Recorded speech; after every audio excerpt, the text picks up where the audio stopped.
Hello student, तो कैसे हो आप सभी। मैं आशा करता हूं कि क्लास 12th के हमारे प्रत्येक स्टूडेंट बहुत ही अच्छे होंगे। फिलहाल आप सभी जानते हैं कि हमने केमिस्ट्री का भी क्रैश कोर्स लॉन्च कर दिया है, वो भी फ्री में, मतलब 0 रुपए लगेंगे। आपकी केमिस्ट्री भी हम लगभग 7 दिनों में कंप्लीट कराएंगे, जिसका कल हमने एक वीडियो अपलोड किया था, जिसमें हमने आपको केमिस्ट्री में चैप्टर 1 से चैप्टर 5 तक के 2 नंबर वाले जितने भी महत्वपूर्ण टॉपिक थे उसको हमने कराया था। लगभग मुझे याद है कि 20 इंपॉर्टेंट हमने टॉपिक को कराया था, 20 इंपॉर्टेंट क्वेश्चन को हमने कल कराया था। आज हम पढ़ने वाले हैं क्लास 12th केमिस्ट्री का चैप्टर 6 से लेकर चैप्टर 10 तक का। मतलब आज भी हम फिर से 5 चैप्टर का देखने वाले हैं, जितने भी 2 नंबर वाले महत्वपूर्ण प्रश्न हैं, ठीक है ना। तो मैं आपको बता दूं, आज भी चैप्टर 6, 7, 8, 9 और 10 ये जो 5 चैप्टर है, इनका भी आज हम सभी 2 नंबर वाले जो वीवीआई टॉपिक है, जो आपके बोर्ड एग्जाम 2026 में आएंगे, उन्हीं क्वेश्चन को हम देख रहे हैं, ठीक है ना। तो चलिए स्टार्ट करते हैं। एक एक प्रश्न को फिर से आपको हमने बताया था कि इस तरीके से 3-4 पेज आप ले लीजिएगा और एक एक पेज में नोट डाउन करते हुए अच्छे तरीके से आपको इसको देखकर नोट्स भी बनाना है, ठीक है ना। चलिए, तो यहां पे मैं यही कहूंगा, सबसे पहला हमारा यहां पे क्वेश्चन आता है। क्या आता है? सबसे पहला हमारा क्वेश्चन आता है कि ग्रिग्नार्ड अभिकर्मक क्या है, इसका उपयोग लिखिए। आइए, एनसीईआरटी बेस्ड ये हमारा क्वेश्चन है जी। क्या है हमारा? कह रहा है यहाँ पे ग्रिग्नार्ड अभिकर्मक क्या होते हैं, इसको हमें बताना है। ग्रिग्नार्ड अभिकर्मक क्या होते हैं? तो यहाँ पे लिखा गया है कि जब एल्काइल हाइलाइड को शुष्क ईथर में मैग्नीशियम धातु से अभिक्रिया कराई जाती है तो ग्रिग्नार्ड अभिकर्मक का निर्माण या ग्रिग्नार्ड अभिकर्मक बनता है या ग्रिग्नार्ड अभिकर्मक का निर्माण होता है, ठीक है। ग्रिग्नार्ड अभिकर्मक क्या होते हैं जी? तो जब हम क्या करते हैं, जब हम एल्काइल हाइलाइड को लेंगे, ठीक है ना, और उसको शुष्क ईथर में क्या करेंगे, मैग्नीशियम धातु के साथ हम क्रिया करा देंगे। जैसे ही हम क्रिया कराएंगे तो हमारा ग्रिग्नार्ड अभिकर्मक तैयार हो जाएगा।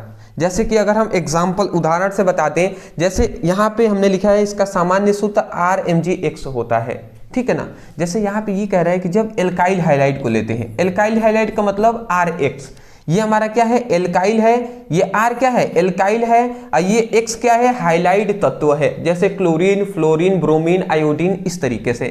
तो इसका हम क्या कहेंगे, एल्काइल हाइलाइड कहेंगे। तो जब एल्काइल हाइलाइड को हम क्या करते हैं, शुष्क ईथर की उपस्थिति में, शुष्क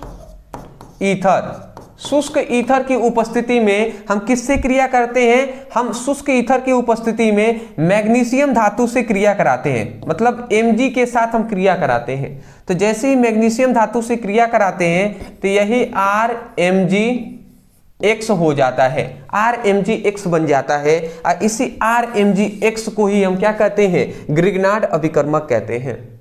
तो वही तो हम यहाँ पे लिखे भी हुए हैं कि जब एल्काइल हाइलाइड को शुष्क ईथर की उपस्थिति में मैग्नीशियम धातु के साथ क्रिया कराया जाता है तो हमारा ग्रिग्नार्ड अभिकर्मक का निर्माण होता है, और इसका सामान्य सूत्र RMgX होता है, ठीक है। आशा करता हूँ आप समझ के होंगे। इसको मैं इरेज कर दे रहा हूँ, ठीक है। यहाँ पे मैं बता दूं, RMgX का इसका उदाहरण हम दे सकते हैं, जैसे कि CH3Mg, और यहाँ पे Cl के जगह पर क्लोरीन भी दे सकते हैं, ब्रोमीन, आयोडीन, ये सब हो जाएंगे। तो ये हमारा हो गया मेथिल मैग्नीशियम क्लोराइड हो जाएगा। जैसे और भी हम दे सकते हैं C2H5MgCl, तो ये हमारा एथिल मैग्नीशियम क्लोराइड हो गया। इस तरीके से हम बहुत सारे एग्जाम्पल अपना दे सकते हैं।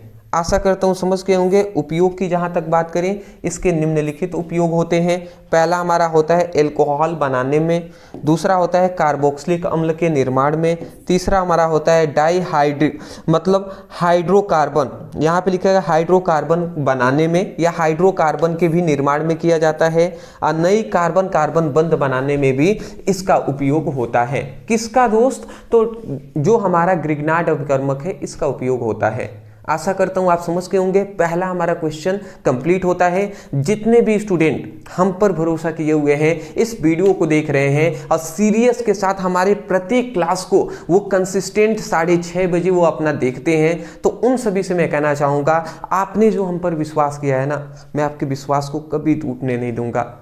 आपकी अच्छा नहीं बल्कि हम बहुत ही अच्छे तरीके से तैयारी कराएंगे। और देख लीजिएगा, मैंने प्रॉमिस किया है पूरी फिजिक्स, केमिस्ट्री, हिंदी, इंग्लिश सब हम अच्छे तरीके से तैयारी करा भी रहे हैं, आगे भी कराएंगे। जैसे हमने फिजिक्स में 2 नंबर वाले संपूर्ण किताब का 2 वीडियो में हमने करा दिया था 2 नंबर वाले सभी प्रश्नों को, वैसे ही हमने केमिस्ट्री का भी कल हमने अपलोड किया था। एक आज हम ये वीडियो देख लेते हैं तो हमारा केमिस्ट्री का भी 2 नंबर वाले सभी प्रश्न कंप्लीट हो जाएंगे। फिर बचे 3 नंबर वाले, फिर बचे 5 नंबर वाले, तो उस पर भी वीडियो आएंगे और वो भी हमारा कंप्लीट हो जाएगा। बस ट्रस्ट किए हुए हैं तो थोड़ा सपोर्ट भी कीजिएगा। चैनल पर नए हैं तो चैनल को सब्सक्राइब कर दीजिएगा, ठीक है ना। स्क्रीनशॉट ले लीजिए, हम आगे बढ़ते हैं। चलिए नेक्स्ट अपने क्वेश्चन की ओर आते हैं। नेक्स्ट हमारा क्वेश्चन है DDT क्या है, इसका उपयोग लिखिए। यहाँ पे नेक्स्ट क्वेश्चन है DDT। DDT क्या है, इसका उपयोग लिखना है। तो DDT का पूरा नाम जो होता है वो क्या होता है, डाइक्लोरो डाइफेनाइल ट्राइएथेन होता है। ठीक है, क्या होता है जी, DDT का पूरा नाम डाइक्लोरो डाइफेनाइल ट्राइएथेन होता है। ठीक है ना, तो ये आप नाम याद रखेंगे, डाइक्लोरो डाइफेनाइल ट्राइएथेन होता है। और यह एक क्या होता है, यह एक कृत्रिम कीटनाशक होता है। इसका उपयोग कीट मतलब कीड़े मकोड़ों को मारने में किया जाता है। कीड़े मकोड़ों को क्या करने में जी, कीड़े मकोड़ों को मारने में क्या किया जाता है, इसका उपयोग किया जाता है। ठीक है ना, किसका, DDT का उपयोग कीड़े मकोड़ों, खेत में जो कीड़े मकोड़े होते हैं जो फसलों को नुकसान पहुंचाते हैं उनको मारने में किया जाता है। अगला आता है DDT का उपयोग। इसके निम्नलिखित उपयोग होते हैं। सबसे पहली बात कौन कौन से, तो मच्छरों को मारने में इसका उपयोग होता है। दूसरा होता है कृषि कार्यों में इसका उपयोग होता है। तीसरा हमारा चींटियां, तेलचट्टा आदि घरेलू कीटों को मारने में इसका उपयोग किया जाता है। और महामारी रोकने के लिए कीट यंत्रों में या कीटनाशक वाले जो मशीनें हैं उसमें इसका कार्य होता है। स्क्रीनशॉट ले लीजिए। ये सब मतलब सिंपल सी बात है, DDT का जो उपयोग करते हैं मच्छरों को, मक्खियों को, कीड़े मकोड़ों को मारने में किया जाता है जो हमारे लिए हानिकारक हैं। ठीक है, स्क्रीनशॉट।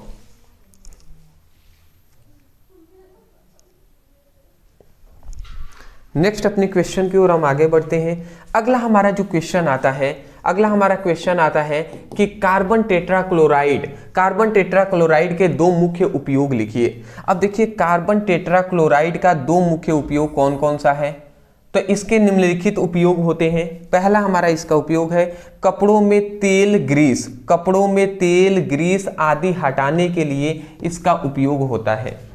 कपड़ों में जो तेल है, ग्रीस है, इनको हटाने में इसका उपयोग होता है। और दूसरा कार्बन टेट्राक्लोराइड क्या होता है, ज्वलनशील नहीं होता है। कार्बन टेट्राक्लोराइड ज्वलनशील नहीं होता है, जलता नहीं है। यह आग बुझाने वाले उपकरणों में भी इसका उपयोग होता है।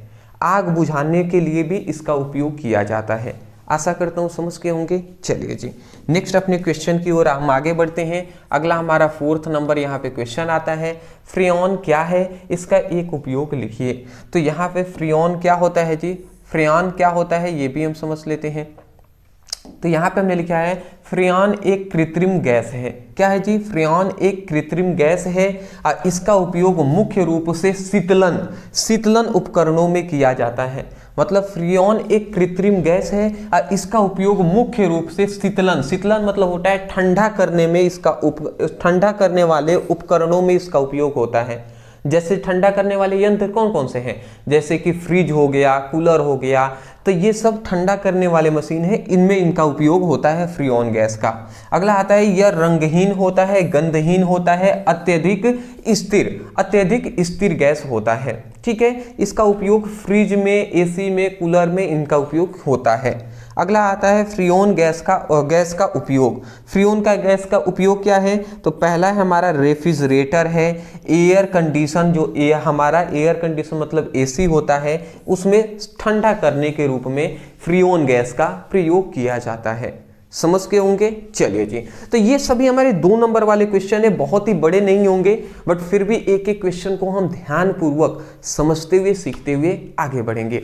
चलिए नेक्स्ट हमारा क्वेश्चन आता है, 5th नंबर क्वेश्चन है कि फिनॉल के महत्वपूर्ण अनुप्रयोगों का उल्लेख कीजिए। अब फिनॉल का जो उपयोग है ये सब एनसीईआरटी बेस्ड क्वेश्चन है। मैं यहाँ पे बार बार अब नहीं कहता हूँ कि भैया ये इंपॉर्टेंट है ये नहीं इंपॉर्टेंट है, ये हम नहीं कहेंगे बार बार। आप समझ जाइए हमने बहुत ही मेहनत के साथ ये प्रोवाइड किया है, पूरी तरीके से एनालिसिस करने के बाद ये हम यहाँ पे प्रोवाइड किए हैं, तो इसका मतलब क्या है, इंपॉर्टेंट है भैया, ठीक है ना।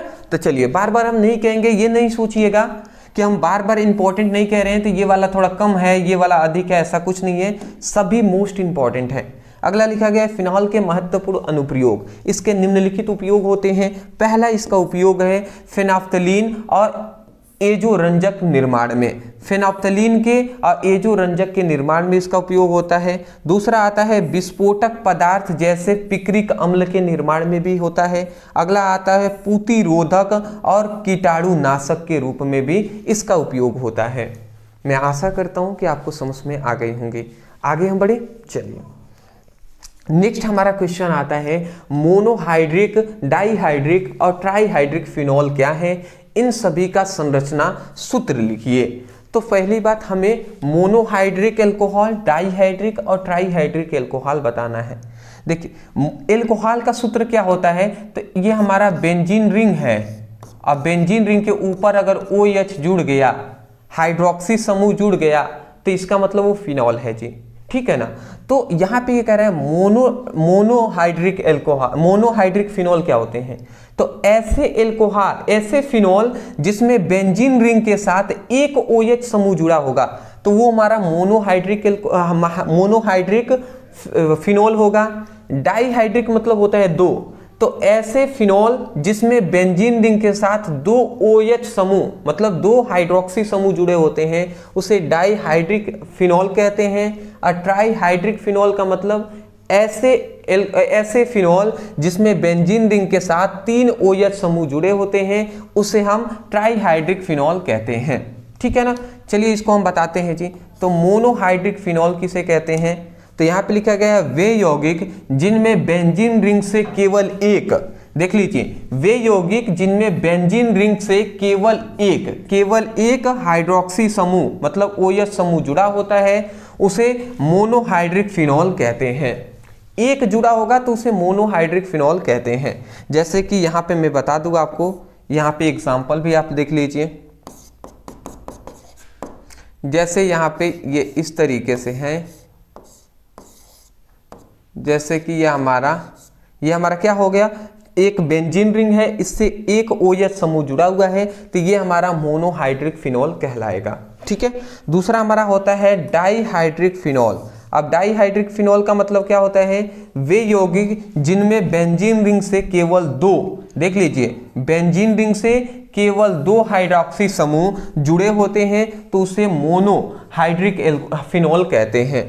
जैसे यहाँ पे अगर हम बात करें, जैसे इसका क्या हो जाएगा, जैसे ये हमारे पास फिनॉल है, बेंजीन रिंग है और इसके साथ 2 हमारा क्या जुड़ा होगा, हाइड्रोक्सी समूह जुड़ा होगा। एक मान लेते हैं हाइड्रोक्सी समूह यहाँ पे जुड़ा हुआ है और एक हाइड्रोक्सी समूह यहाँ पे जुड़ा है, तो ये हमारे क्या हो जाएंगे, देखिए ऐसे यौगिक जिसमें बेंजीन रिंग के साथ 2 हाइड्रोक्सी समूह जुड़े होते हैं उसे डाईहाइड्रिक फिनॉल कहते हैं। अगला हमारा आता है ट्राईहाइड्रिक फिनॉल। अब ट्राईहाइड्रिक फिनॉल का मतलब वे यौगिक जिनमें बेंजीन रिंग के साथ 3 या 3 से अधिक हाइड्रोक्सी समूह जुड़ा होता है उसे ट्राईहाइड्रिक फिनॉल कहते हैं। जैसे कि मतलब 3 या 3 से अधिक जुड़े हुए होंगे। जैसे मैं इसका एग्जांपल यहाँ पे बता दे रहा हूं, देख लीजिएगा। यह हमारा बेंजीन रिंग है, यह हमारा बेंजीन रिंग है और इसमें देखिए ये 3 हमारा सिरा है, 3 सिरा है ना, तो पहले सिरे में हमारा OH समूह, दूसरे सिरे पर भी OH और तीसरा जो सिरा है इस पर भी OH जुड़ा होगा, हाइड्रोक्सी समूह जुड़ा है। तो 3 जगह देख लीजिए बेंजीन रिंग के साथ 3 हाइड्रोक्सी समूह जुड़े हैं तो इसे हम क्या कहेंगे, इसे हम ट्राईहाइड्रिक फिनॉल कहते हैं। आशा करता हूं आप समझ के होंगे। स्क्रीनशॉट आप ले लीजिए।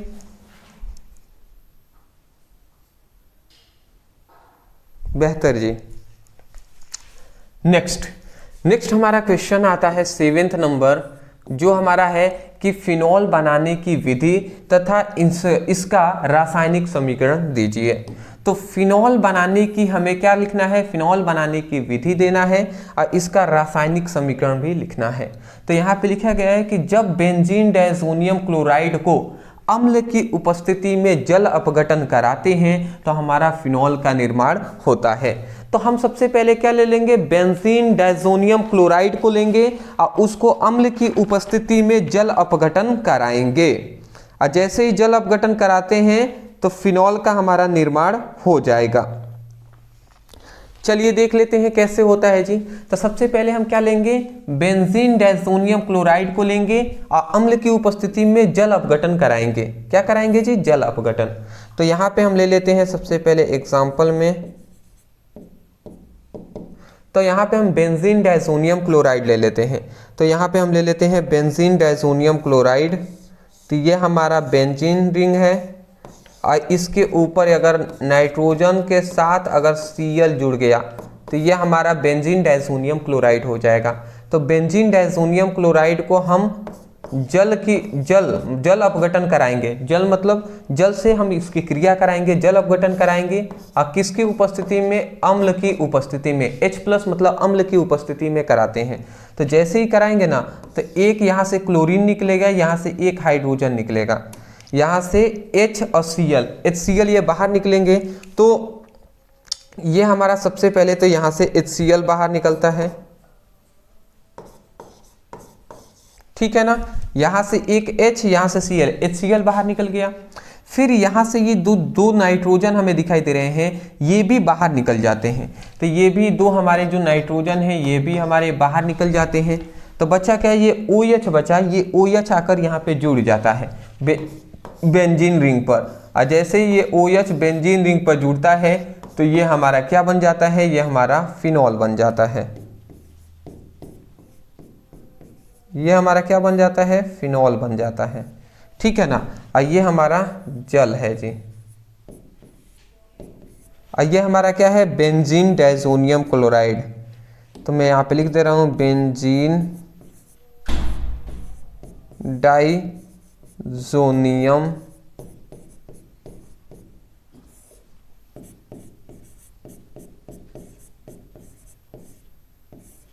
क्लोराइड। तो बेंजीन डायज़ोनियम क्लोराइड ये है।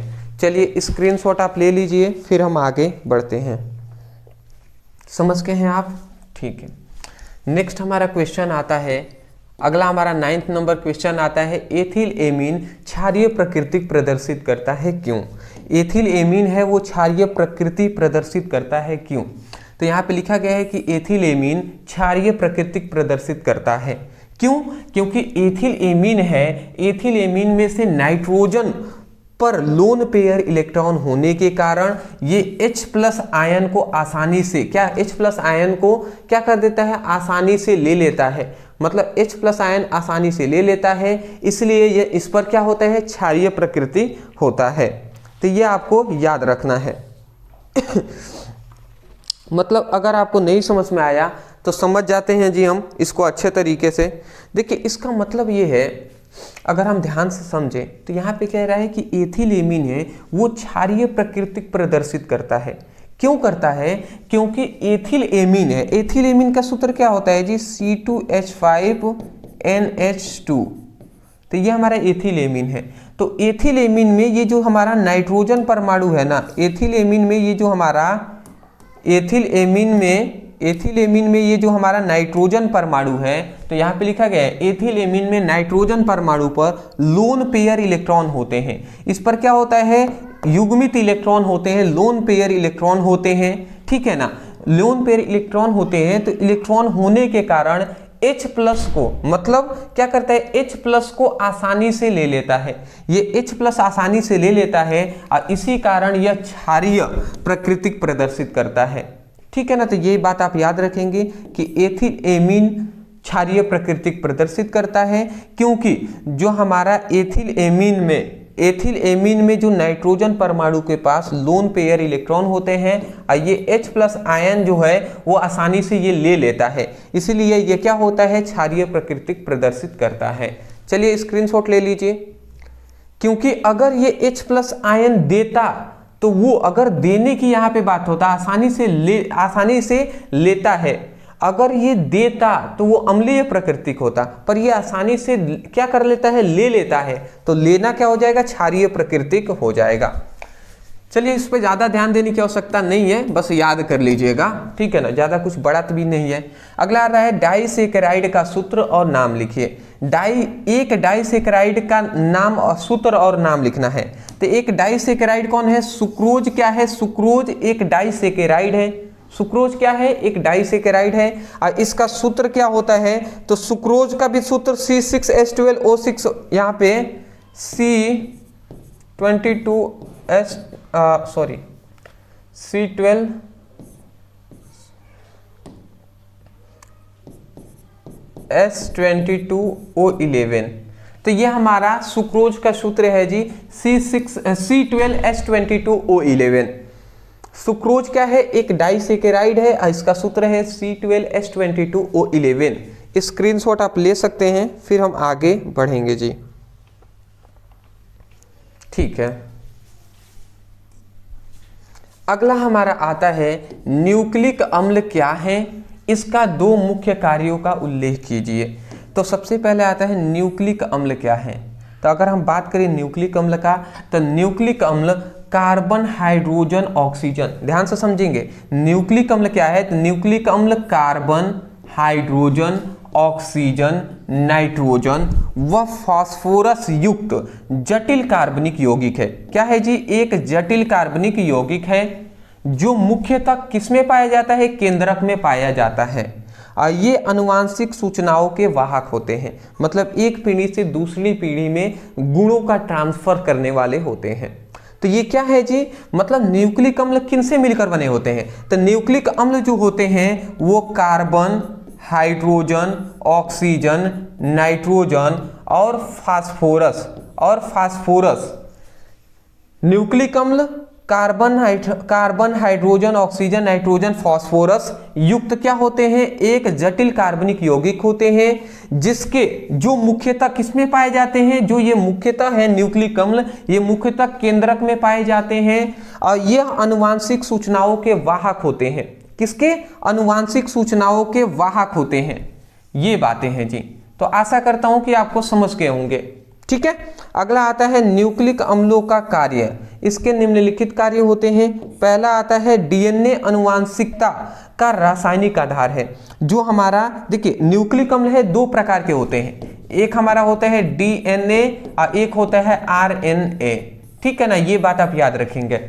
तो डीएनए आरएनए न्यूक्लिक अम्ल के ही प्रकार है। तो यहाँ पे डीएनए मतलब क्या है, न्यूक्लिक अम्ल की ही बात किया जा रहा है। तो जो डीएनए है वो आनुवांशिकता का रासायनिक आधार होता है, मतलब गुणों का ट्रांसफर करने में ना सबसे मुख्य भूमिका निभाता है डीएनए, ठीक है ना। अगला हमारा बात लिखा गया, डीएनए लाखों वर्षों तक किसी प्रजाति की पहचान बनाए रखता है। डीएनए है ना वो लाखों वर्षों तक किसी भी प्रजाति का पहचान को बनाए रखता है। तीसरी बात है प्रोटीन का संश्लेषण तो क्या करता है, डीएनए करता है। प्रोटीन का संश्लेषण कौन करता है, डीएनए करता है। अगला लिखा गया है न्यूक्लिक अम्ल कोशिकाओं में प्रोटीन का संश्लेषण करते हैं। न्यूक्लिक जो अम्ल होते हैं वो कोशिकाओं में प्रोटीन का क्या करते हैं, प्रोटीन का संश्लेषण करते हैं, प्रोटीन का संश्लेषण करते हैं जी। चलिए स्क्रीनशॉट आप ले लीजिए, बहुत ही इंपॉर्टेंट है, बार बार पूछा गया है ये, ठीक है। समझ में तो आ रहे हैं ना आपको, कोई भी दिक्कत तो बात नहीं है ना। चलिए जी अदरवाइज हमारा यहाँ पे नेक्स्ट हमारा क्वेश्चन आता है विटामिन ए की कमी से होने वाले रोग को बताइए। तो अब हमें यहाँ पे ये बताना है कि विटामिन ए की कमी से होने वाले रोग को बताना है, ठीक है। तो यहाँ पे विटामिन ए की कमी से होने वाले रोग को बता देना है। तो विटामिन ए को ही हम रेटिनॉल कहते हैं, ठीक है ना। तो विटामिन ए की कमी से होने वाले सूत्र को, मतलब होने वाले हमें बीमारी को बताना है। मैं आपसे एक क्वेश्चन यहाँ पे लेकर आ गया हूँ कि विटामिन ए का अणु सूत्र क्या होता है, ये आप हमें बता दीजिएगा। यहाँ पे आपको हम होमवर्क दे रहे हैं, इसको हमें बताना है, ठीक है ना। और हमें क्वेश्चन में जो पूछा गया है उसका मैं उत्तर दे रहा हूँ। विटामिन ए की कमी से होने वाले रोग का नाम लिख लीजिए। तो विटामिन ए की कमी से कौन कौन सा रोग होता है? रतौंधी रोग होता है, त्वचा में शुष्क होना, त्वचा का शुष्क होना, सूखना, ये भी कारण है। और तीसरा होता है कार्निया, जो है कार्निया का कठोरीकरण, जो हमारे आंखों में कॉर्निया पाया जाता है उसका भी कठोरीकरण इसकी कमी से होता है। तो ये तीन मुख्यतः क्या हो जाते हैं? रोग हो जाते हैं जब विटामिन ए की कमी होगा, ठीक है। ये भी आप हमें बता दीजिए विटामिन ए किस में पाया जाता है, किस में पाया जाता है विटामिन ए, ये भी आप हमें कमेंट सेक्शन में बताइएगा। हाँ जी, ये नहीं सोचना है आपको कि हम आपसे केवल कह रहे हैं, भैया आपको रिप्लाई देना है। मैं आपसे कह दे रहा हूँ, जितने भी स्टूडेंट आप देख रहे हैं, एक सीरियस स्टूडेंट के भांति आपको सबका आंसर देना है। मैं ये नहीं जानता कि आप गूगल से देख के दे रहे हैं या बुक से या कहाँ से, या आपको पता है, बट देना ज़रूर है, ठीक है। क्योंकि अगर आपको नहीं पता, आप गूगल से भी डाकर ढूंढेंगे तो आपको उससे इन्फॉर्मेशन तो मिलेगा ना। मेरा मुख्य मकसद है कि आपको ये सब बात पता होना, ठीक है ना। अगला हमारा आता है कि विटामिन सी का रासायनिक नाम क्या है, इसकी कमी से होने वाले रोग का नाम लिखिए। तो विटामिन सी के रासायनिक नाम, विटामिन सी का जो रासायनिक नाम होता है वो क्या होता है? एस्कार्बिक अम्ल होता है, एस्कार्बिक अम्ल होता है जी। इसकी कमी से होने वाला जो रोग है, इसकी कमी से होने वाला जो रोग है वो हमारा ये है जी स्कर्वी, ठीक है ना, स्कर्वी है जी, ठीक है ना। इसके कमी से जो होने वाला रोग है वो क्या है? हमारा स्कर्वी है। तो मैं आशा करता हूं कि इसको आप याद रखिएगा, रखेंगे ना याद?